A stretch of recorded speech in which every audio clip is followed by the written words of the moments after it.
9월을 앞두고 있는 이맘때 참 마음이 싱숭생숭해집니다. 다가오는 가을이 제가 가장 좋아하는 계절인데 얼마 전까지만 하더라도 하마터면 이 계절을 미처 보지도 못하고 세상을 뜨는 게 아닌가 싶은 공포심에 마음 졸였던 순간이 있었거든요. 저는 38의 여자이고 얼마 전 첫 아들을 출산했습니다. 결혼을 31살에 하고서 어느덧 결혼 7년차를 맞이했는데 그간 임신을 그렇게 바랬음에도 불구하고 잘 되지 않아서 마음고생이 엄청 심했어요. 동서나 아들을 둘씩이나 낳아서 잘 살고 있는데 저는 혼자서 아이 하나를 가지지 못한 채로 늘 남의 아이만 돌봐주고 예뻐라 하며 마음을 써야 했고 그게 처음엔 괜찮았는데 날이 갈수록 제 마음을 암울하게 갉아먹더라고요. 남편도 마찬가지였고요. 병원에 검사를 받으러 다녔었는데도 둘 다에게 아무 이상이 없다고 했었습니다. 아이를 가지기에 아주 건강한 몸을 갖췄다고도 했죠. 그런데도 무슨 운명이 장난인 마냥 아이가 생기질 않으니 속이 많이 상했고 그러는 와중에 시어머니의 눈칫밥을 먹느라고 눈물 흘릴 일이 많았었네요. 아이는 나 혼자 가지는 것이 아니고 남편이랑 같이 가지는 것인데 시어머니는 저 혼자의 문제로 인해서 아이를 가지지 못하는 것이 아니냐는 말을 제 면전에다 대고 참 많이도 하셨습니다. 그게 제 심장에 대못을 박아대는 짓인 줄도 모른 채로 그저 아프라고 쿡쿡 찔러대셨어요. 결혼 초 동서네가 아들을 낳고서 출산 후 다 같이 시댁에서 밥을 먹던 때 동서한테 주려고 만들었다는 미역국을 저한테 주면서 말씀하시더라고요. 이렇게라도 여자가 출산을 하고 나서 먹는 국그릇을 받아먹으면 임신이 되겠지. 네 동서한테 좋은 기운 좀 받아가라. 좀 배울 게 있으면 배우던가. 라고 하면서 애 낳은 동서와 저를 비교하시더라고요. 임신을 하는 걸로 배울 게 있으면 배우라고 무안을 주시는데 솔직히 뭘 배우라는 건지 이해가 가질 않았습니다. 임신이 뭐 대단한 유세를 떨만한 일도 아닌데 배우겠다고 제가 공책 들고 동서 앞에서 수업을 들을 수도 없는 노릇이었으니까요. 그것뿐만 아니라 시어머니는 평상시 동서와의 비교를 많이 하면서 제가 하루라도 빨리 애를 낳아야 함을 강조하셨어요. 네 동서는 너보다 어린데도 일찍이 애를 낳아서 이렇게 피부가 곱잖아. 근데 너는 나이도 더 먹어놓고서는 벌써 그렇게 눈가에 주름이 자글자글하면 어떡하니? 너 좀 더 있다가 애 나오면 진짜로 나중엔 누구 하나 손도 못 댈 만큼 눈이 푹 꺼질 거다. 그땐 네 남편이 네 몸에 털끝 하나 안 건드려도 네가 할 말이 없을 거다. 라고 하면서 젊을 때 애를 못 낳는 대가로 노화가 빨리 찾아올 거란 소리를 하며 저의 기분을 무한하게 만드셨어요.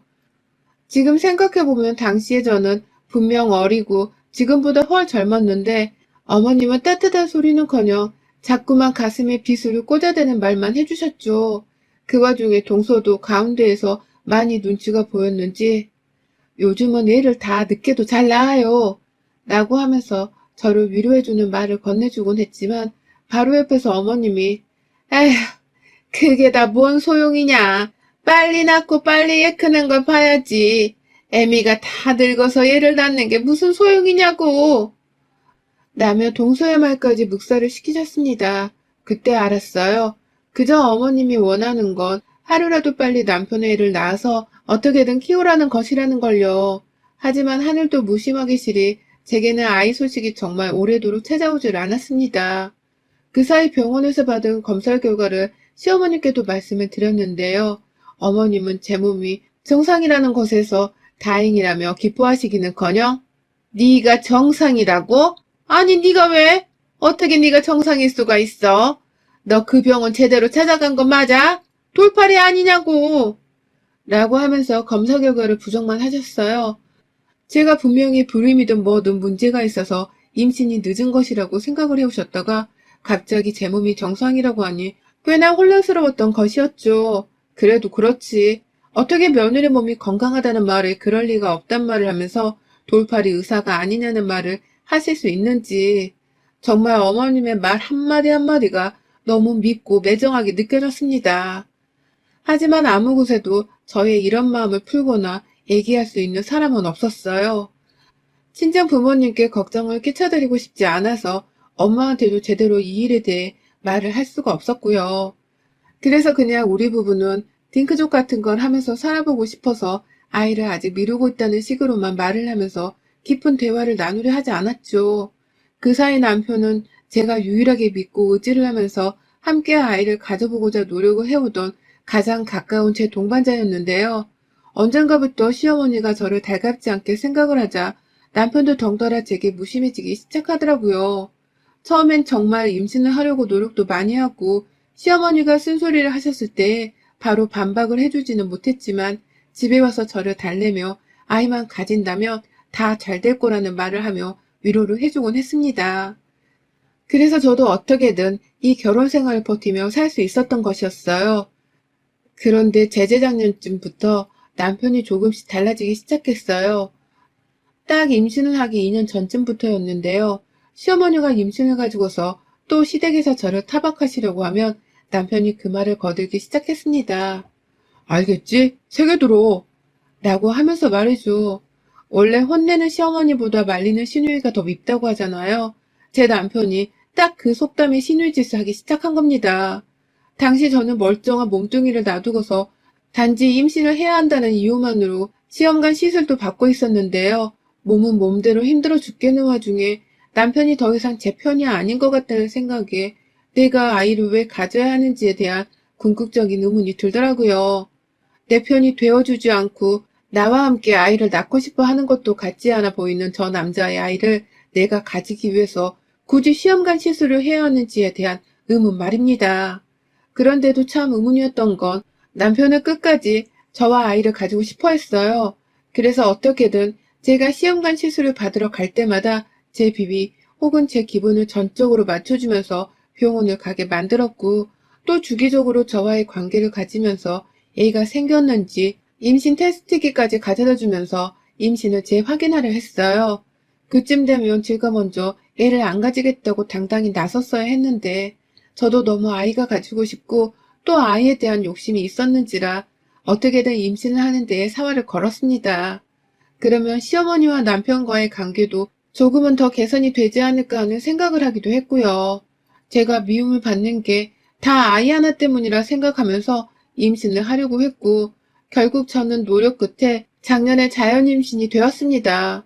임신할 기간 동안만 나름 남편과 시어머니로부터 기분 나쁜 소리를 덜 듣고 살 수 있었고 건강한 아들이 자라고 있다는 소식을 듣자마자 시어머니는 생전 처음으로 제가 먹고 싶다는 찜닭까지 해서는 가져와 주셨을 정도로 제게 한결 순하게 대하기 시작하셨어요.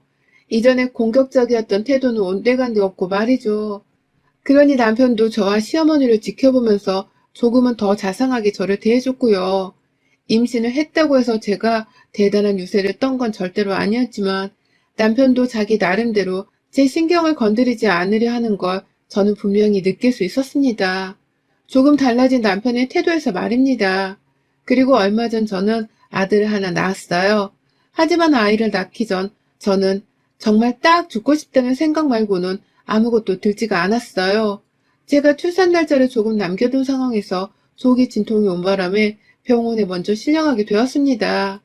남편은 회사에 있었고 저는 최근에 휴직을 한 바람에 집에 있다가 갑자기 찾아온 진통에 식은땀을 뻘뻘 흘려가면서 겨우 119에 전화를 해서 다니던 산부인과에 실려갔던 것이었어요. 대충 들어보니 자궁이 벌써 파열되기 시작했다고 하고 이러다 더 큰 쇼크 상태에 빠질 수 있다면서 당장 제왕절개를 하자고 가족들을 부르라고 하더라고요.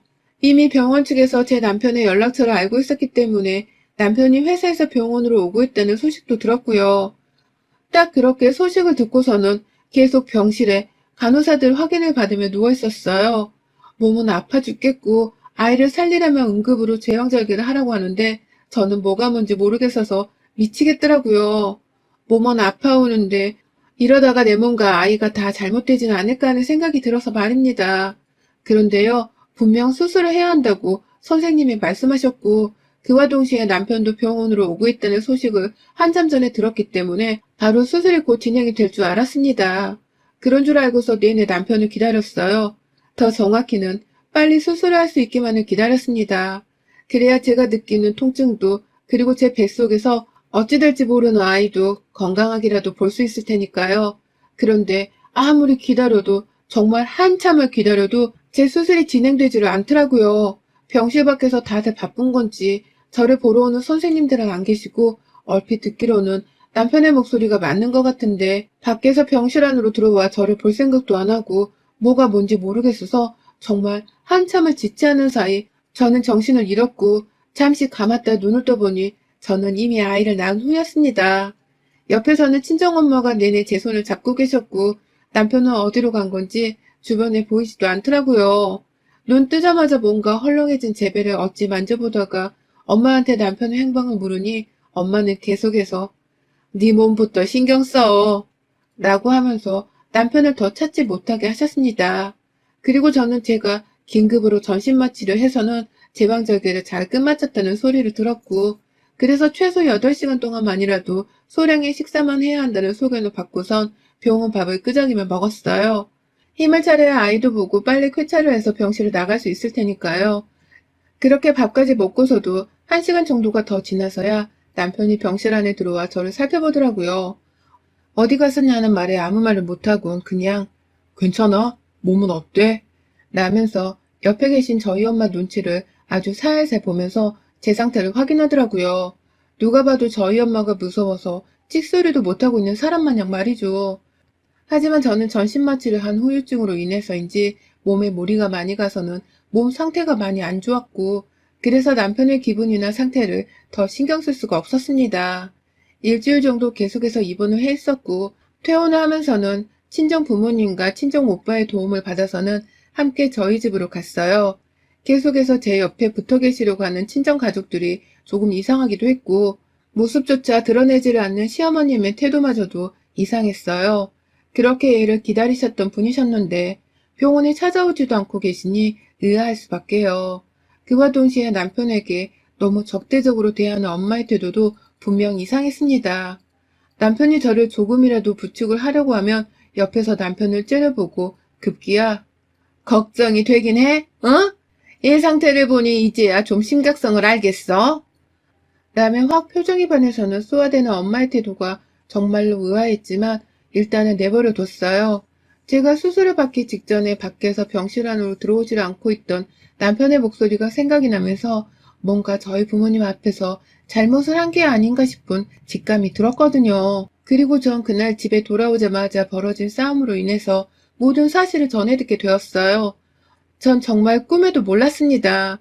남편과 시어머니가 저의 제왕절개를 극구 반대하셨다는 사실을 말이죠.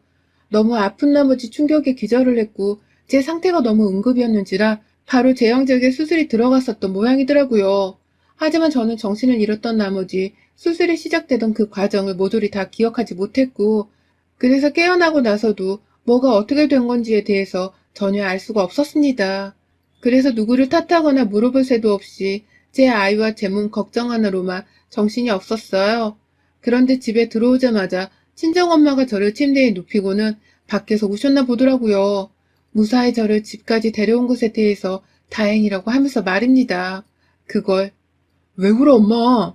라고 소리를 꽥 질러버리는 친정오빠의 목소리를 듣고서는 알게 되었고 그래서 저도 다시 몸을 일으켜서는 밖으로 나가봤어요. 엄마가 왜 우나 싶어서요.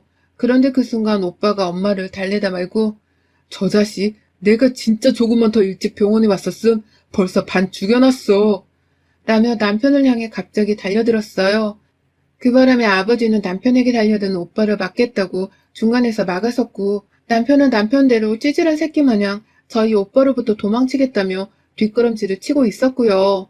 엄마는 그 꼴을 다 보면서 아휴 속 터져. 저런 자식이 새끼를 낳겠다고 수술까지 받고 속 터져. 확 얘만 아니었음 내가 당장 내 딸을 데려갔다고 라면서 마치 저를 이혼이라도 시키고 싶다는 듯이 흐느끼는데 이게 진짜 다 무슨 일인가 싶더라고요. 그러다 방 밖으로 나와 있는 저를 남편이 가장 먼저 발견했고 남편은 제게 도와달라는 듯이 여보 라고 하면서 엄마 따라 코를 훌쩍이면서 흐느적거렸습니다.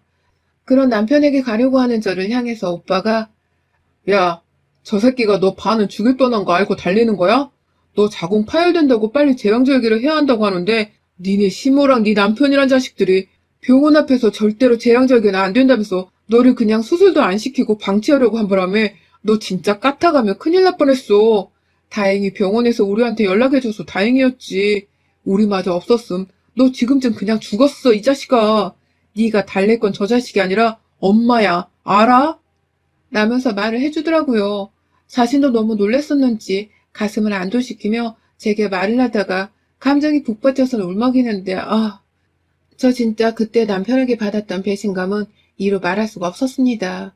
이제 보니 제가 수술을 해야 하는지 말아야 하는지 빨리 결정을 해야 하는 그 결정적인 순간에 놓였던 때에 시어머니와 남편은 밖에서 죽어도 제왕절개로 얘를 낳게 하지는 않을 거라면서 무조건적으로 수술을 반대하고 있었더라고요.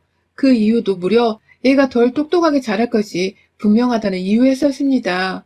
그걸 다행히 병원 측에서 저희 친정 식구들에게라도 연락을 해서는 의사가 의무적으로 위험한 산모 수술을 해야 한다고 통보를 해줬고 저를 임산부가 아닌 응급환자로 치부하고 바로 수술을 해주셔서 천만다행히 제가 살아서 얘를 낳을 수 있었고요. 들어보니 의사가 수술을 하지 않으면 이게 형사처벌 대상이 될 수도 있다면서 병원 측에서도 나름 슬기롭게 해결을 해주신 듯 했어요. 그 바람에 이 소식을 전해들으면서 병원으로 달려오고 있던 저희 가족들은 도착을 하자마자 시어머니와 남편한테 불같이 화를 냈고 실제 병원에서 시어머니는 저희 엄마 손에 멱살이 잡혀서는 몇 대 등짝이랑 팔뚝을 얻어맞으셨나 보더라고요. 남의 귀한 자식을 겨우 미신 따위를 믿고 주기로 들었다면서 병원 사람들 앞에서 야, 이 살인자녀나! 라고 하면서 아주 난동을 부리고 손찌검을 하고 난리도 아니었다고 합니다.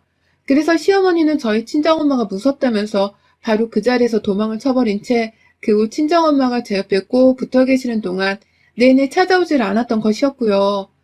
남편도 저희 가족들 손에 혼인하고 또 또래이자 덩치는 배로 큰 저희 친정오빠한테 제대로 멱살 잡힌 채 살인자라 욕을 얻어먹고서는 자기 스스로도 염치가 없다면서 제 앞에 찾아오지 못했더라고요. 어떻게 제가 퇴원하는 순간만큼은 애랑 와이프를 데리고 와야 하니 병원을 찾아왔나 본데 저희 가족들 눈에는 그런 남편이 절대로 곱게 보일 리가 없었던 것이었습니다. 그걸 남편도 잘 알고 있었기 때문에 함부로 애 아빠 노릇도 못한 채로 가족들 눈치를 살살 보고 있었고요. 남편은 그런 가족들 앞에서 이렇게 말하더라고요. 제가 그래도 7년 만에 보게 된 아이라서 잠시 이성을 잃었습니다. 아내가 평소에 많이 튼튼한 편이었으니까 얘도 그냥 잘 낳아줄 줄 알았어요. 라는 말을 변명이라고 하면서 스스로도 잠시 제정신이 아니었다고 말을 하는데 참 못나 보이더라고요. 내 남편 말입니다. 저런 놈의 자식을 내가 가져보겠다고 그 시험관 시술을 다 겪고 급기야 위험천만하게 아이를 낳았나 싶어서 뭐 때문에 내가 아이를 가졌고 엄마가 되었는지에 대해서 참 많은 후회가 들었습니다. 그런 마음으로 아이를 보자니 미안하고 안쓰러워도 죽겠었고요. 다행히 아이는 살짝 조산이었음에도 불구하고 건강하게 태어났기 때문에 저와 함께 병원에서 일주일 정도를 보내다가 같이 집에 온 상황이었는데 그냥 엄마로서 제 아이에게 다 미안한 감정이 들었습니다. 이런 감정부터 가지게 미안하다는 생각이 머릿속에서 떠나지 않았어요. 남편은 그 자리에서 정말 진심으로 미안하다며 저와 제 가족들 앞에서 사과를 했으나 저희 가족들은 무조건 시어머니까지 데리고 와서 정중하게 사과를 하라며 절대로 남편의 사과를 받으려 하질 않았고요. 결국 남편은 시어머니를 모시고 오겠다며 집을 나가서는 한참이 지나도록 돌아오질 않았습니다. 결국 사과를 못 받고서 이대로 떵떵거리면 잘못이 없다고 할 시어머니와 고부관계로 쭉 지내야 하는 건가 싶어서 진심으로 이혼을 생각하며 정말 많은 생각을 했습니다. 결국 남편은 집에 돌아오지 않은 채 시댁에서 하룻밤을 잤고 다음날 아침 일찍부터 시어머니를 모시고 왔대요. 시어머니는 이미 저희 엄마한테 또 한 대 얻어맞을까 싶어서 잔뜩 움츠린 채로 집구석에 들어왔다가 누워서 일어나는 제 상태를 보고서는 아차 싶었나 보더라고요. 어때요? 애가 저렇게 누워서 힘도 못 쓰는데 저런 애를 혼자서 애 낳게 하겠다고 수술도 안 시키고 있고 말이야. 당신들이 죽을 뻔했다는 걸 이제 좀 알겠어요? 라면서 외치는 저희 친정엄마 말씀에 시어머니는 바로 대답을 하지 못한 채 죄 없는 우리 애만 덩그러니 보시더라고요. 그렇게 애 낳으라고 동서랑 비교를 하고 애 못 낳는 사람 취급을 하면서 제 자존심을 팍팍 뭉개뜨리던 우리 시어머니가 입 밖으로 아무 말을 꺼내지 않은 채 그냥 가만히 서 있는 것만으로도 저는 정말 꼴이 우습다며 저도 모르게 피식 웃어버렸습니다. 그러게 왜 며느리가 낳는 자식인데 자기가 아들 옆에서 나서서 수술도 못 시키게 하며 사람 하나 골로 보내려 했는지 이제는 뼈저리게 스스로도 느끼고 있을 거라 생각을 하니 비교적 제 마음도 편했습니다. 그래서 저도 그 기회를 놓치지 않고서 한마디 날렸네요. 어머님, 그러게 평소에 저한테 좀 잘하셨으면 우리 엄마도 감사한 부분이 있을 거라며 이렇게까지 화를 내진 않으셨을 텐데 평소에 좀만 더 며느리 존중을 하며 사셨더라면 그 위급한 상황에서의 머리 어쩌고 하며 수술은 안 된다는 말도 절대 못 하셨을 텐데요. 이게 다 어머니 평소 태도에서 나온 결과입니다. 저도 뭘 어떻게 해야 할지는 모르겠는데 그냥 당분간은 일부러 오지도 마세요. 그냥 제발 제 앞에 어머니 말고 보이지 마세요. 지금도 그냥 좀 꺼지세요. 라고 말이죠. 강력한 한방이었습니다.